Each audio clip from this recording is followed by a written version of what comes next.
grandchild, who I'm sure realizes at the age of 2, the 3, the momentous character of this association.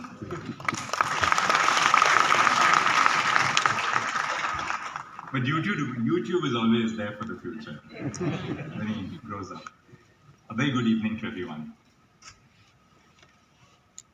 What should I say on an occasion like this? Let me begin by citing and quoting Jalil Manikpuri, who says, जाते हो खुदा हाफिज, हाँ इतनी गुजारिश है, जाते हो खुदा हाफिज, हाँ इतनी गुजारिश है, जब याद हम आ जाएं मिलने की दुआ करना.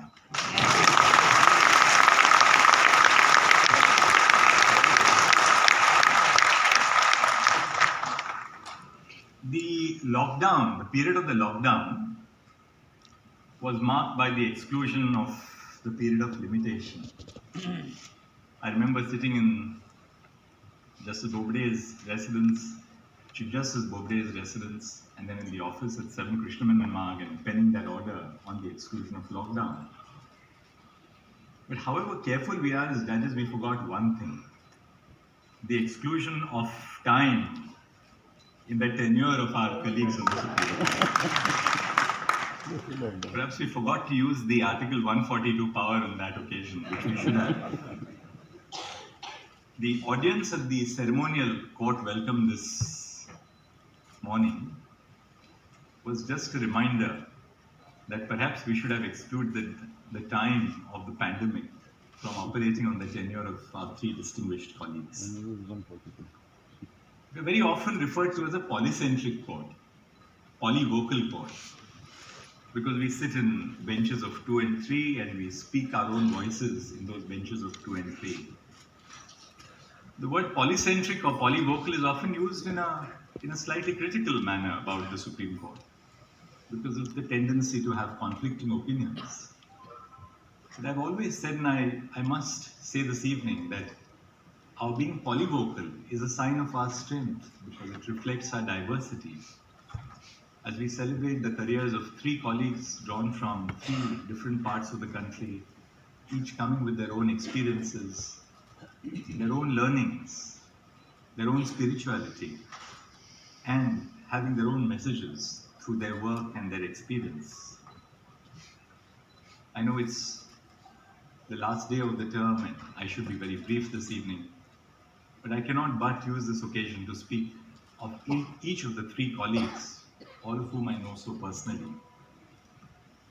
Justice Joseph and I go back a long way in time. To be precise, our friendship relates to the date 28th of August 1972, long before either of us were judges or even lawyers. So it's almost 51 years that I know Brother Joseph as a friend. We were friends who knocked on each other's doors to invite the other to play a game of football, Delhi's weather permitting. Justice Joseph lived on 11 Tughlaq Road and I with my parents on 13 Tughlaq Road. In those days when security was not that much of a problem, we would just jump across the wall, go at a little football and play with each other. But I must share a secret when I say that Justice Joseph was quite a football maestro. He taught me various tricks in the game of football. We cobbled together our own ragtag football teams every evening and would compete in our own tournaments. Every evening when I passed by the lawns of India Gate on my way home, I remember the days when we played as young children. We played with our football and cricket bats. We would go to India Gate and play a game of football or cricket depending on the weather. Very often our parents would have to threaten us to drag us away from these sporty adventures. I think the one person who really left an indelible imprint in my mind, and I have to recognize that today, is Joseph's father, Justice K.K. Matthew, who was a personal icon. Justice Matthew was extraordinarily simple. So was Joseph's mother. I don't recall seeing them wear anything but pure white. Joseph's father would be dressed immaculately in a very simple white outfit. Every time that we passed by, he would be on his table, reading his briefs, dictating a judgment, or pouring through the law reports. Joseph's mother was extraordinarily simple and affectionate. I had come from Mumbai, where the only version of dosa that I knew was the masala dosa which the Udupi restaurants in Mumbai serve, which is modified to taste the Gujarati taste, so it's sweeter than what you get in the south. But in Joseph's house, I learned for the first time that that's not the only type of dosa which you have, because his mother introduced us to idiyappams and so many other variations of Kerala cuisine, which she would call us in the evening as young boys when we would be playing in the garden and make us eat, and she would feed us no end. As many of you are no doubt aware, Justice Matthew concurred and wrote several brilliant judgments. My own personal favorites are his judgment in the Ahmedabad St. Xavier's College Society case, which dealt with minority rights of linguistic and religious minorities under Article 30 of the Constitution. Justice Matthew also sowed the seeds of the expanding jurisprudence under Article 12 of the Constitution, when he expounded on the meaning of the word state in Sukhdev Singh and Bhagat Ram. Well, this is an occasion to celebrate Justice Joseph. But in celebrating Justice Joseph, how can you not recognize the pedigree from which he comes, of parents who led an extremely simple lifestyle, but who were steeped in the profound living of a simple life of a judge of the Supreme Court. And so much as I see of my colleague now finds reflection in what I saw in his own parents when we as little children were growing up in their shadows. Justice Joseph had lived in many places besides Delhi. He studied in Chennai and Ernakulam, practiced law in Delhi and Kerala, was a judge of the Kerala High Court, then Chief Justice of the Uttarakhand High Court, and eventually elevated as a judge of the Supreme Court.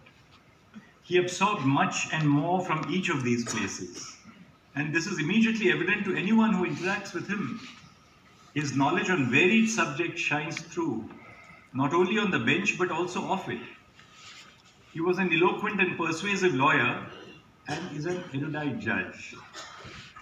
He is, however, humble despite his decades-long familiarity with the law and 19 years on the bench, humble to the point of almost being self-effacing. He takes his work very seriously, he doesn't take himself very seriously, which is the hallmark of a great judge. After taking over as the Chief Justice of the Uttarakhand High Court, Brother Joseph famously turned up to the Kerala High Court on a bicycle one day. He can often be heard saying that lawyers are perpetual students of the law. He has a reputation for being patient with young advocates and old alike. I've also heard from members of the bar that they look forward to his quips about the cases before him. I fondly recall the time when I shared the bench with Justice Joseph in 2020. If I remember correctly, it was during the second wave of the COVID pandemic when the Supreme Court conducted its proceedings completely through the virtual platform. This was before I had a third screen to communicate with my colleagues while working from home. I would mute the video, pick up the intercom and discuss the matter with my colleague. However, while I was sharing the bench with Justice Joseph, I did not have to often pick up the intercom to discuss the matter with him. It was because we would know what the other person's view on the matter was, or likely was. The reduced telephone bill during those months is a testament to our friendship that has spanned half a century. During his tenure at the Supreme Court, Justice Joseph has authored judgments which will hold the field for years to come in fields ranging from commercial to constitutional law. Most recently authored the majority opinion of the Constitution Bench in Global Mercantile, where it was held that an arbitration agreement is not enforceable if it is contained in an unstamped contract which is exhibitable to stamp duty. Justice Joseph also presided over the Constitution Bench which modified the guidelines for the valid execution of advance directives. which permit a person to control the mode and manner of their medical treatment, including the point at which they wish for it to be discontinued, allowing them to die with dignity. I could go on and speak for long about his achievements, but let me speak just a few thoughts about the person who is behind it all, his gracious spouse, Ansi. Ansi is really spending a lot of time in Kerala with their young family, his daughter and his young grandchild. But I thought that as I conclude this part of my sharing a few thoughts about Joseph, that I should share what truly reflects his love and attachment for Kerala, and which takes me to a beautiful song by John Denver, which is called Country Road. And I think I'll say that, I won't hazard to sing it, but I'll certainly say what he says. And the song says, "Country road, take me home to the place where I belong." And then it goes on to say, and this is true about Kerala, life is old there, older than the trees, younger than the mountains, growing like the breeze. And then for Ansi Joseph, this is perhaps a line which Joseph has in his heart for you. I hear her voice in the morning, how she calls me. I hear her voice in the morning hour, she calls me. The radio reminds me of my home far away. Driving down the road, I get a feeling that I should have been home yesterday. Yesterday.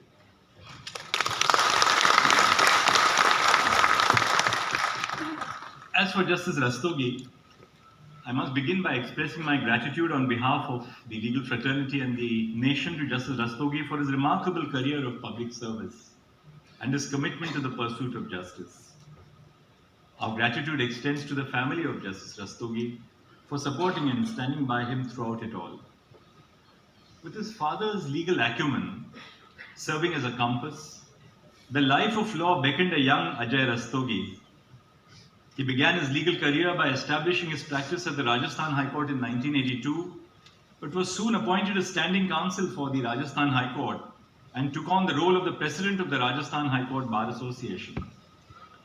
His illustrious judicial career begins all the way back in 2003 when he was appointed a judge of the Rajasthan High Court.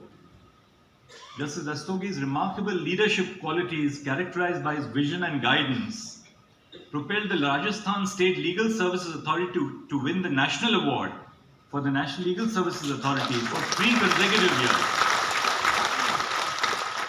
Demonstrating his leadership, Justice Rastogi briefly assumed the role of an acting Chief Justice in the Rajasthan High Court for a month in 2016 until he was eventually elevated as Chief Justice of the High Court of Tripura in March 2018. There, he fostered a culture of teamwork and excellence wherever he went. Justice Rastogi was elevated to the Supreme Court on 2nd of November 18. I got the opportunity to work closely with him during the challenging months of the pandemic in 2020. Despite the difficult circumstances, Ajay's unwavering support made a tremendous difference in navigating the uncertainties of the time. In June 2020, when the Supreme Court was still learning how to operate remotely, Justice Rastogi, Justice Hemant Gupta and I decided to do away with paper files. We heard matters and took notes on our laptops. It was perhaps our first attempt at experimenting with a paperless courtroom. Throughout his tenure at the Supreme Court, Justice Rastogi has exemplified the qualities of wisdom and a deep sense of compassion. He has a remarkable hold on service and labor jurisprudence and deals with everyday aspects of law with such felicity. He has always understood that when the Supreme Court addresses service and labor issues, we are not just dealing with abstract legal thoughts. We are dealing with real people. We are dealing with their ability to support their families, pursue their passions, and live fulfilling lives. In 2020, Justice Rastogi and I authored the Ani Nagaraja judgment, in which we held that the policy of the Indian Navy denying women officers who had dedicated their lives to the nation from applying for permanent commissions was discriminatory. In Punjab and Sindh Bank versus Durgesh Kuwar, the matter was a simple dispute which started as a transfer employee of a female bank employee. But we soon recognized that the employee was victimized and a transfer order was in retaliation to her reports about the irregularities in a branch office and allegations of sexual harassment. We quashed the order of transfer and held that it was an act of unfair treatment. Most recently in Maniben Maganbhai Bharia versus District Development Officer Dahod, Justice Rastogi, sitting with Justice Abhay held that Anganwadi workers and helpers are entitled to benefits under the Payment of Gratuity Act, 1972.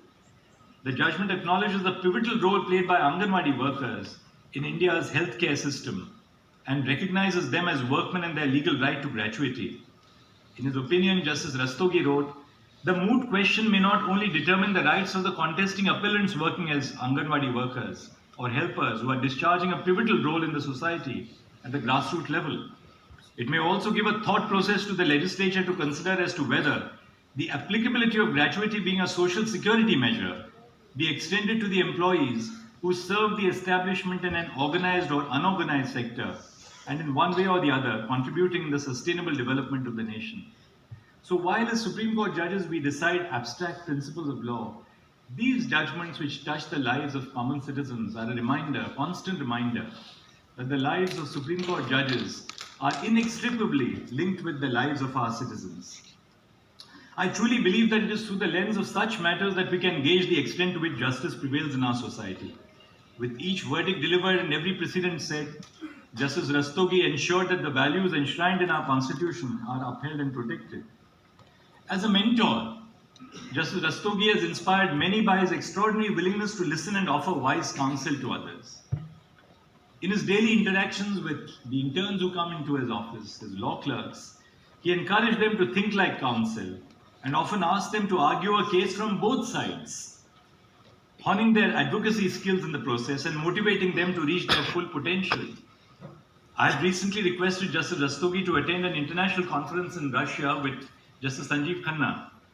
Upon his return, Justice Rastogi made sure to bring back treats and chocolates for his entire staff, not to speak of the judges as well. Justice Rastogi's remarkable qualities extend beyond his exceptional intellect and hard work, as among his friends and family, he is known for his skills as an ace golfer, conquering the greens during the early hours of the weekends. They say that golf is the closest game to the game we call life. Just like he's a master of the greens, Justice Rastogi has also truly mastered his own environment. I'd like to say something about my very dear friend, Justice Ramasubramanian. Brother Ramasubramanian was born in a small town in Tamil Nadu, Manargudi. He did his schooling in Tamil medium. That is where the language of teaching was Tamil. He was exposed to English literature only when he pursued an undergraduate degree in chemistry from Sri Vivekananda College in Madras, in Chennai. Given the prolific writer that Justice Ramasubramanian is, nobody would have guessed that he was not exposed to English literature until his late teens. And I mention this as a message to our young juniors in the bar. Irrespective of the backgrounds from which we come, irrespective of the fact that we've learned in a language medium, judges like Justice Ramasubramanian furnish a living example that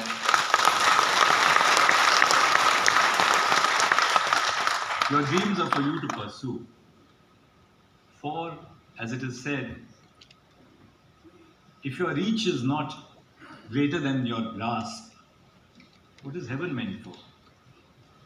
In the initial years of his litigation career, Brother Ramasubramanian struggled financially like every other young lawyer.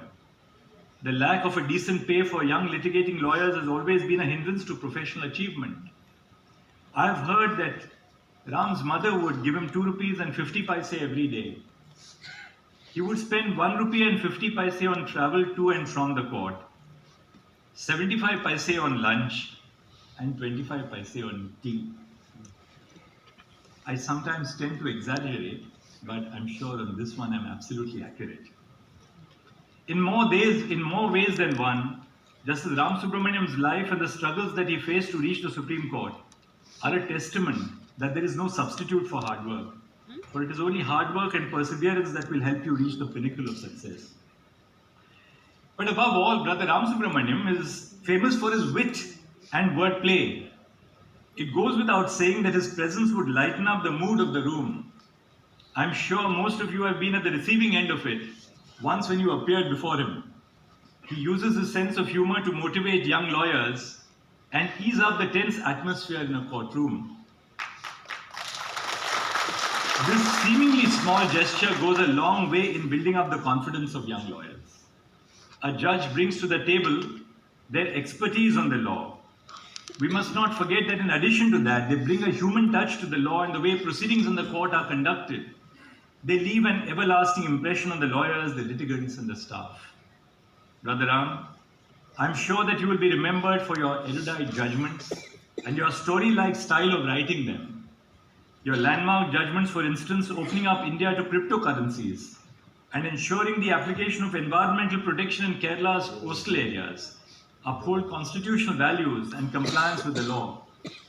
But through your judgments, you have demystified law for the common person. But you will be remembered for much more. You will be remembered for the lasting impact that you have imparted on litigants, lawyers, staff, and judicial clerks. You speak through your judgments and actions. This is the legacy that you will leave behind on your retirement. Justice Ramasubramanian's love for wordplay and jest comes only second to his passion for Tamil literature. A complaint that I have heard from many judges is that the volume of work they have to undertake does not allow them to pursue their other passions. However, I've always felt that Brother Ramasubramanian has more than 24 hours in a day. He has always been able to manage his time efficiently. Even in his very busy schedule, he has been able to pursue his passion for Tamil literature, Sanskrit, and Carnatic music. He has authored a book on the principles of law and justice in Kamba Ramayanam, the Tamil version of the Ramayana, authored by the renowned poet. Many of you here would be surprised to know that Brother Ramasubramanian ran a word search puzzle in a Tamil newspaper for 50 weeks. I'm told that the puzzle was quite popular. A prisoner who was serving a life sentence in Tamil Nadu was one of the many who participated in the exercise. As a mark of the recognition of the efforts of the life convict in participating in the puzzle exercise, Brother Ramasubramanian handed over the first copy of a compilation of the puzzles to the prisoner at the book release event. I must commend you on all your efforts in ensuring justice through your work inside and outside the courtroom. As I was listening to the speakers before me, I was scrolling on my iPhone and I went to the WhatsApp messages which Brother Ramasubramanian has sent me, and they're replete with reference to literature, music.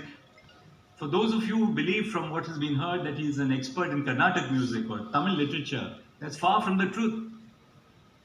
Apart from that, I have a series of abhangs he has sent to me by Ranjani Gayatri.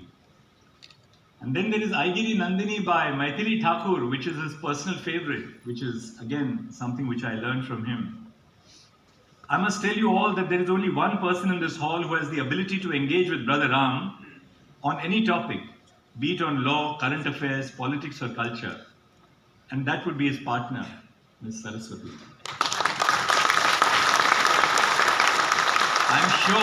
I'm sure that her worldly knowledge has rubbed off a little bit on him.